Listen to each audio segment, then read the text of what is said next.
O Evangelho de João, capítulo 3.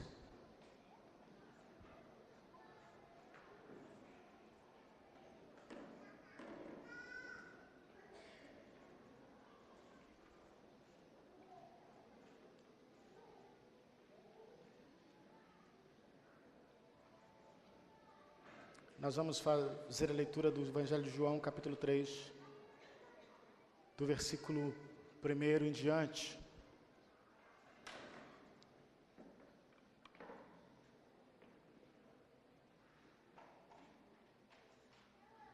A maior experiência do ser humano. A maior experiência do ser humano. Havia um fariseu chamado Nicodemos, uma autoridade entre os judeus.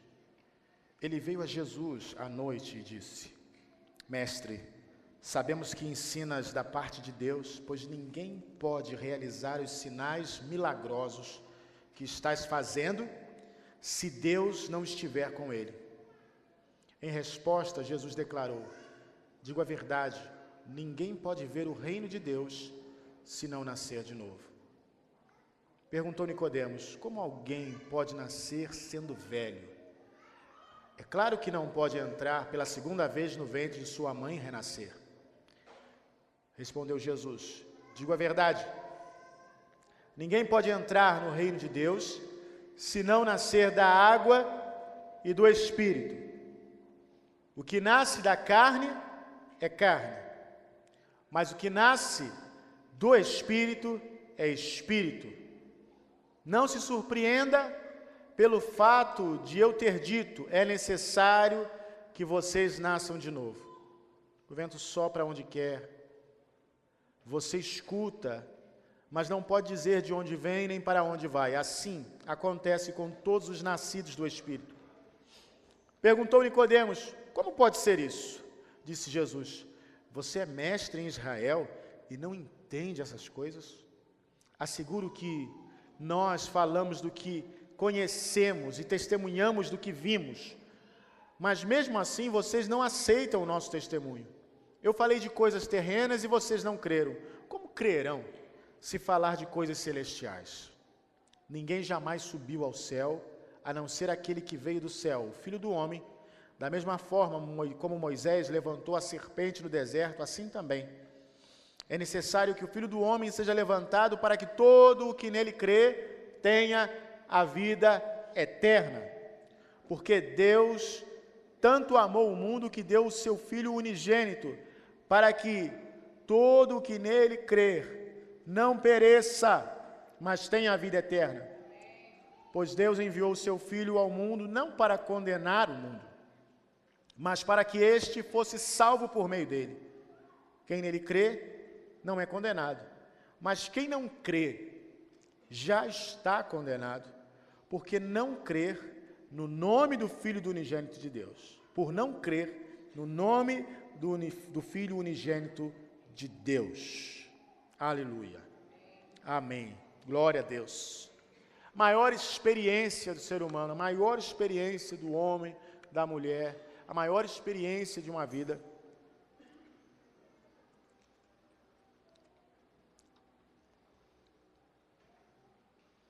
Alguns podem pensar que é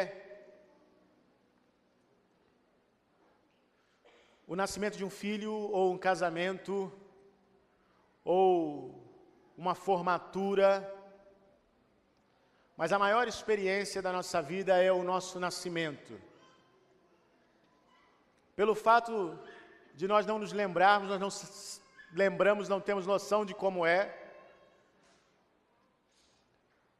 mas Deus nos concede uma experiência ainda maior do que a do nascimento, que é a experiência do novo nascimento. A experiência do novo nascimento, diferentemente da experiência do nosso nascimento natural, onde nós não nos lembramos. Você não se lembra do parto.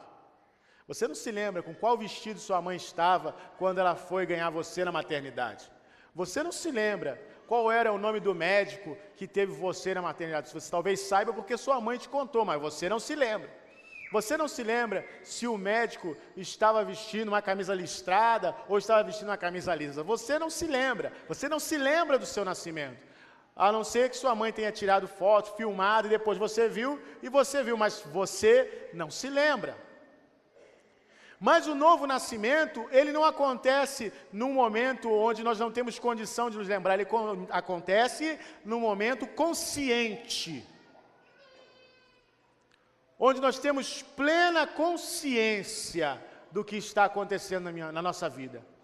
Porém, quando o texto de João relata esse encontro desse homem chamado Nicodemos com Jesus, ele relata uma dificuldade muito grande que as pessoas, de modo geral, têm para entender as coisas de Deus. Talvez você seja alguém que entenda com muita facilidade de matemática, talvez você seja alguém que entenda muita facilidade de química, de física, de história, de biologia, de mecânica, de medicina, de direito, de administração, de economia, seja lá o que você faça, você entenda muito bem. Mas quando nós falamos das coisas de Deus, o nosso conhecimento, seja em que área for, a nossa inteligência, ela não é suficiente. Porque as coisas de Deus, elas são espirituais, e as coisas espirituais, diz a Bíblia, se discernem espiritualmente, não intelectualmente. Intelectualmente, nós lemos o texto e entendemos a conversa, sabemos ler, estamos entendendo a conversa. Mas o que isso significa de uma forma mais profunda? O que isso representa de fato para nós? Só o Espírito Santo pode revelar. Essa foi a dificuldade de Nicodemos. Nicodemos entendeu, Jesus falou, olha, você tem que nascer de novo. Falou, nascer de novo? Mas espera aí, eu sei que voltar na barriga da minha mãe isso é impossível. Eu não posso voltar na barriga da minha mãe. E aí Jesus explica para ele, mas explica para ele de algo espiritual que ele, com a mente carnal, intelectual, sábia deste mundo, não era capaz de entender. Olha só, Nicodemos, escute uma coisa. Aquilo que nasce da carne é carne, mas o que nasce do Espírito é Espírito. E o que eu estou falando para vocês não é nascer da carne, mas é nascer do Espírito. A Bíblia fala que quando o homem e a mulher pecaram no Éden, eles experimentaram a morte. Deus não tinha planejado isso para o homem, Deus não tinha planejado a morte, Deus não tinha planejado o sofrimento. Hoje nós olhamos e há um temor no mundo, especialmente nesse final de semana, porque alguns países estão se atacando, e tem gente que já começa a ficar apavorado e pensa que pode ser o início da Terceira Guerra Mundial. Se é, eu não sei, mas isso deixa muita gente apavorada, deixa muita gente preocupada. Talvez você nem saiba porque você não tenha visto jornal, mas isso já está acontecendo. E essas questões, quando nós encontramos na Bíblia, lá no Éden, o homem e a mulher pecando, a Bíblia diz que quando eles pecaram e comeram do fruto que Deus havia proibido eles de comer, eles permitiram que a morte entrasse no mundo. Isso que nós estamos vivendo hoje é um reflexo do pecado cometido lá no Éden. É reflexo do desvio do homem da vontade de Deus. Mas esse pecado, ele não simplesmente mudou a história externa do homem, o que acontece no dia a dia do homem, mas ele mudou também a situação interna do homem. Ou seja, nós aprendemos na Bíblia, nós cremos assim, que Deus criou o ser humano com alma, corpo e espírito. O corpo é essa parte que nós vemos, que nós nos movemos, que nós sentimos, é o que nós temos. A alma é o nosso intelecto, o que nós raciocinamos, as nossas emoções, enfim, o nosso ser. E o nosso espírito é a parte mais profunda do nosso ser, é a parte onde o Espírito se comunica conosco. A Bíblia fala que o Espírito Santo testifica com o nosso espírito que somos filhos de Deus. E a Bíblia diz que esse espírito é que vai herdar a vida eterna. A carne e o sangue não vão herdar a vida eterna. A carne e o sangue vêm do pó e para o pó eles vão voltar. Mas o espírito volta a Deus que o deu. E lá no Éden, quando o homem pecou, ele não simplesmente mudou a situação à sua volta, mas ele mudou a situação interna dele. O seu espírito morreu. O homem tinha corpo, o homem tinha alma, o homem continuava andando, continuava fazendo as suas coisas, continuava respirando, falando, pensando, mas o seu espírito, ou seja, a sua parte que se comunicava com Deus, morreu. É isso que muitas pessoas não entendem. Mas para que eu preciso de Deus? Você precisa de Deus porque a sua parte que se comunica com Deus, ela só volta à vida através de só Jesus Cristo traz a sua parte de comunicação com Deus de volta. Então, quando Jesus estava falando com Nicodemos, Nicodemos, olha só, aquilo que nasce da carne é carne, mas o que nasce do Espírito é Espírito. Você precisa nascer de novo no Espírito. O seu espírito que foi morto por causa do pecado, ele precisa renascer. É isso que eu estou te explicando. Você não vai entrar na barriga da sua mãe de novo, você não vai voltar a ser criança e crescer de novo, não. O seu espírito, a parte que você tem comunicação com Deus, onde as informações, o Espírito de Deus, você sabia.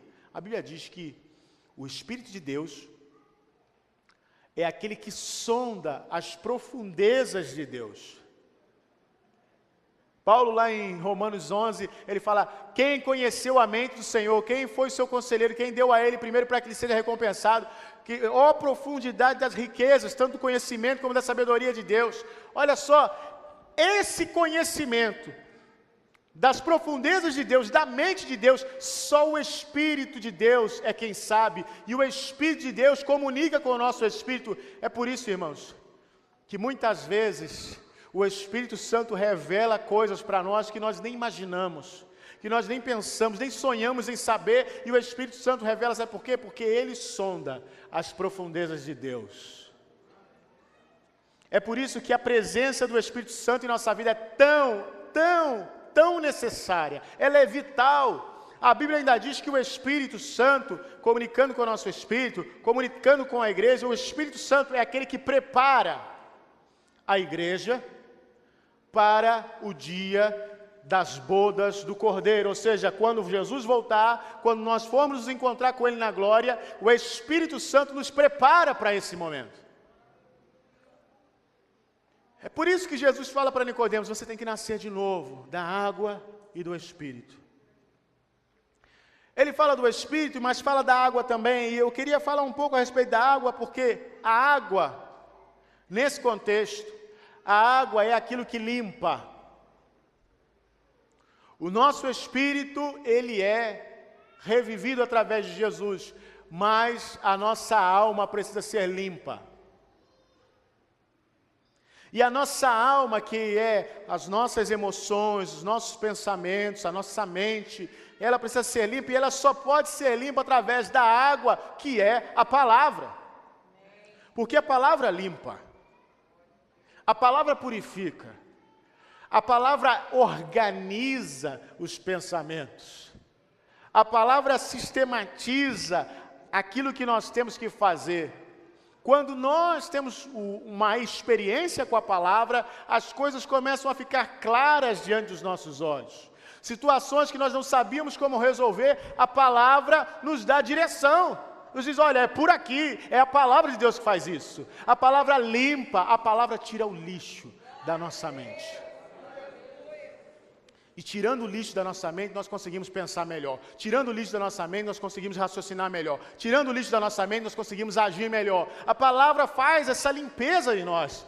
Por isso Jesus fala, você tem que nascer do Espírito e da água, da palavra. A palavra. Quantos crentes perdem em suas vidas porque não dão espaço para a palavra? Não dão espaço para a palavra de Deus. A palavra de Deus é que faz essa mudança. A palavra de Deus é que faz essa conversão na nossa mente. Sabe, quando nós vimos do mundo, nós carregamos tudo aquilo que nós aprendemos no mundo. Toda maneira errada de pensar, toda maneira errada de agir, toda maneira errada de raciocinar. Toda maneira errada de raciocinar. Quer ver uma maneira errada de raciocinar? Uma vez alguém falou isso para mim.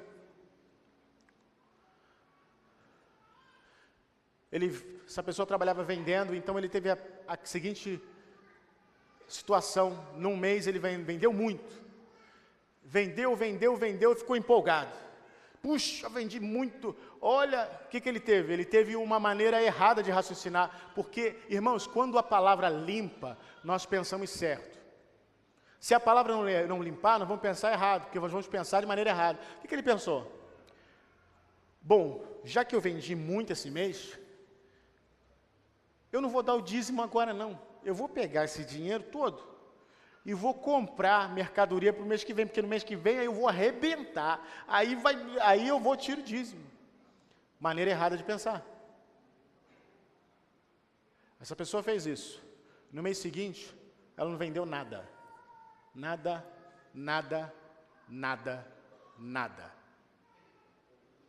Ela ficou com um monte de mercadoria sem conseguir vender.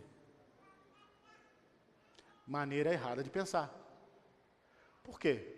Se Deus te deu esse mês, é esse mês que você tem que cumprir aquilo que você tem que cumprir com Deus. Não espera o mês que vem, não. Cumpre esse mês. Mês que vem, você não sabe nem se vai estar vivo. Você não sabe nem o que vai acontecer. Como é que você vai contar com uma coisa no mês que vem? É esse mês que você tem que ser fiel. No mês que vem, você pensa em outra coisa. Sabe, irmãos, quando o Espírito, quando a água da palavra não lava a nossa mente, nós começamos a fazer projeções presunçosas. Tiago fala assim, como é que você pode dizer, amanhã eu vou a tal cidade, vou fazer isso, vou fazer aquilo, e vou fazer aquilo outro, e vou fazer aquilo outro. Você vai fazer se Deus permitir. Se Deus permitir, nós vamos fazer isso ou aquilo. Quando nós temos a mente inundada pela imundícia, pela sujeira, nós não conseguimos pensar certo e nós pensamos sempre errado. A palavra aponta para um lado e a gente pensa para outro. A palavra diz uma coisa e a gente, não, mas eu tenho uma ideia, e vai para outra. Toda vez que nós tentamos atalhar, toda vez que nós tentamos pular a cerca, toda vez que nós tentamos desviar daquilo que a palavra... dá errado. Dá errado. Tem gente que vai discordar e falar assim, não, mas eu fiz e olha, isso aqui deu certo. Até quando?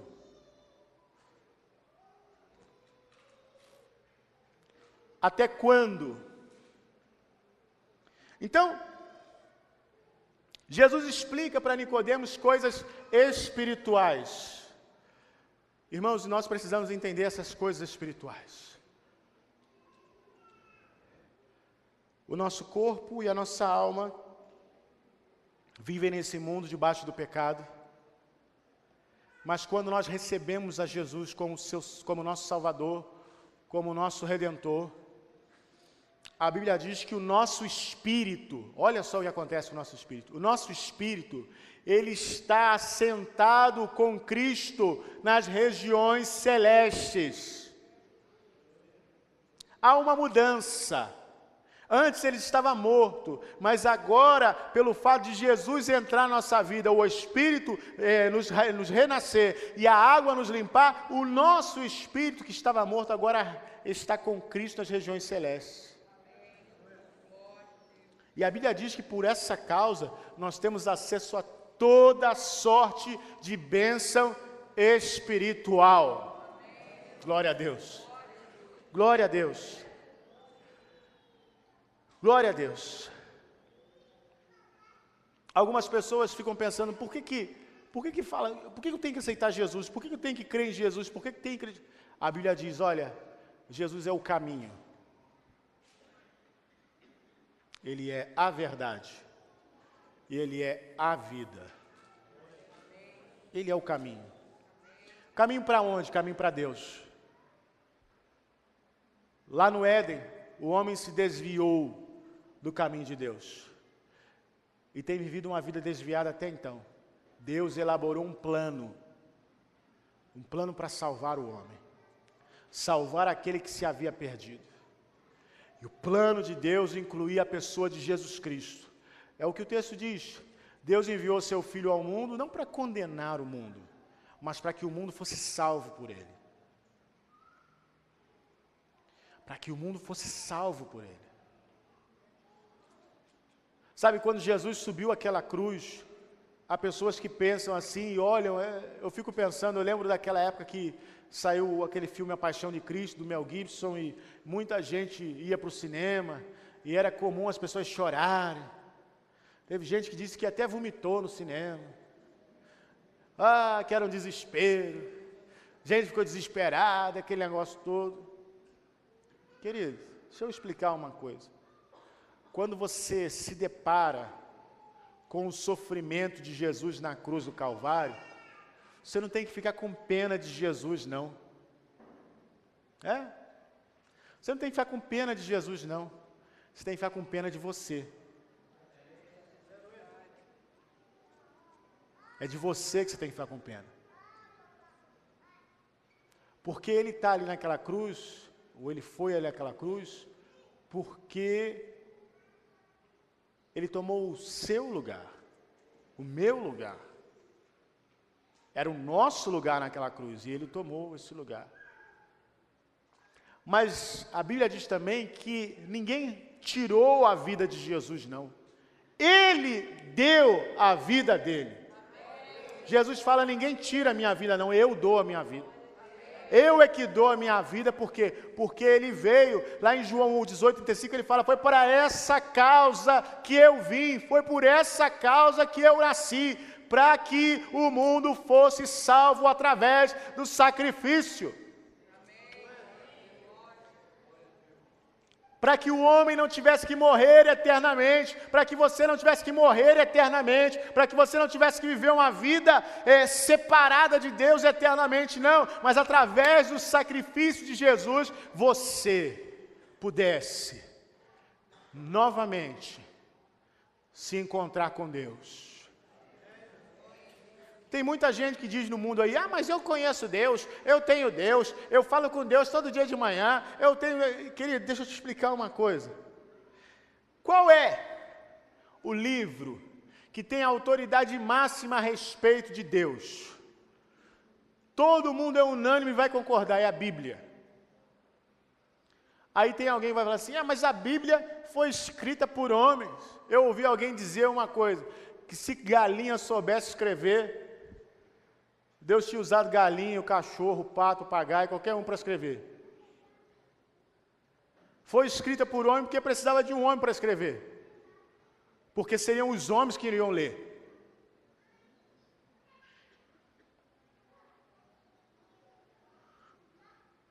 Se fossem os macacos que tivessem que ler, não seria escrito. Seria em gesto de macaco. É por isso que foi escrito por homem, porque é homem que vai ler.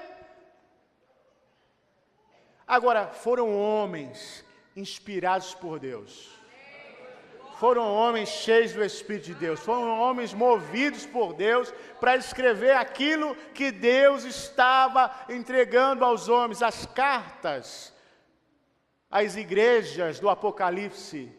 Deus deu a visão a João, lá na prisão, lá na ilha de Patmos, falando, olha, escreve ao anjo da igreja. Quem é o anjo da igreja? É o pastor. Escreve ao anjo da igreja essas cartas. E ele escreveu aquilo que Deus ditou ao coração dele. E assim foi em toda a Bíblia. Homens receberam a incumbência de escrever aquilo que Deus havia de dizer para a humanidade. É por isso que a Bíblia foi escrita por homens. Então, quando as pessoas lá fora pensam assim, mas eu sou filho de Deus, eu falo com Deus. Olha só, a Bíblia estabelece o critério, tá? A Bíblia estabelece o meio. Não é a sua ideia que estabelece o meio. Desculpe informar isso. Não é a sua mãe que estabelece o meio, é a Bíblia que estabelece o meio. Não é a maneira que você pensa, eu acho assim, não é isso que estabelece o meio. Não é isso que estabelece. Quem estabelece o meio é a Bíblia, e a Bíblia diz que Jesus é o caminho. Ele é a verdade. Ele é a vida. E que ninguém vai a Deus se não for através dele. É a Bíblia que diz isso. Foi escrito antes de eu nascer, foi escrito antes de você nascer, de qualquer um de nós aqui. A Bíblia diz isso, que se você quiser ir a Deus, tem que ser através de Jesus Cristo. Não há outro meio. Mas eu não concordo. Você pode não concordar enquanto não quiser, meu filho. Quando você quiser, você pode não concordar. Você pode não concordar. Tem gente que não concorda porque é baixinho. Tem gente que não concorda porque é gordo. Tem gente que não concorda porque é magro demais. Tem gente que não concorda porque nasceu pobre. Tem gente que não concorda porque não tem cabelo. Irmãos, mas isso não muda o fato. É igual eu ouvir alguém falar assim, estou desistindo, hein? Hoje desisti de ser pobre. Não aceito mais isso, não aguento mais isso na minha vida. Não quero mais ser pobre. Ok, então vai trabalhar muito, e muito, e muito, né? Não adianta. Você vai lutar por uma coisa, vai desistir de uma coisa que é uma realidade. Deixa eu te falar uma coisa, eu não concordo com a Bíblia, mas a Bíblia é a realidade. A realidade é que Jesus Cristo vai voltar. Essa é a realidade. E Ele vai voltar para buscar a igreja. E quem é a igreja? A igreja são aqueles que aceitaram a Ele, que viveram para Ele, que se entregaram a Ele. Essa é a igreja.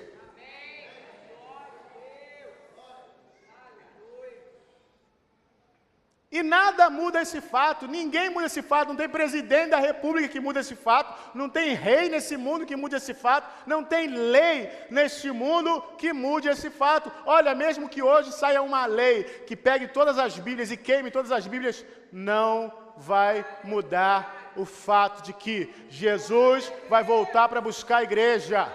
E aqueles que nasceram de novo, da água e do Espírito, serão levados com Jesus, e a Bíblia diz, nas nuvens.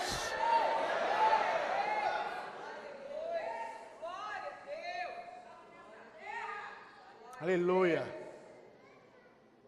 Vão ser levados nas nuvens, irmãos. Se você tem medo de altura, eu acho que o seu medo vai ser curado na hora do arrebatamento. Ser curado na hora do arrebatamento.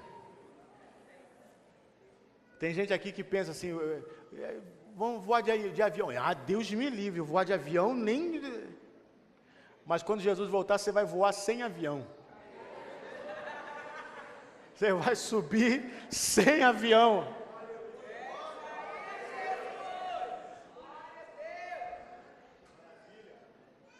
E nada muda esse fato, querido, nada muda esse fato. Glória a Deus por isso. Sabe, eu gostaria muito de orar em cima dessa palavra que, no finalzinho aqui do versículo 17, 18, diz, pois Deus enviou o seu Filho ao mundo, não para condenar o mundo, mas para que esse fosse salvo por meio dele. Quem nele crê, não é condenado. Mas quem não crê, já está condenado. Por não crer no nome do Filho unigênito de Deus. Sabe? A única coisa que pode nos deixar de fora disso, é isso aqui que se encontra no versículo 18. Não crer no nome do Filho unigênito de Deus, Jesus Cristo. Essa é a única coisa que pode nos deixar de fora. Essa é a única coisa que pode nos deixar afastados desse momento de resgate de Deus na nossa vida.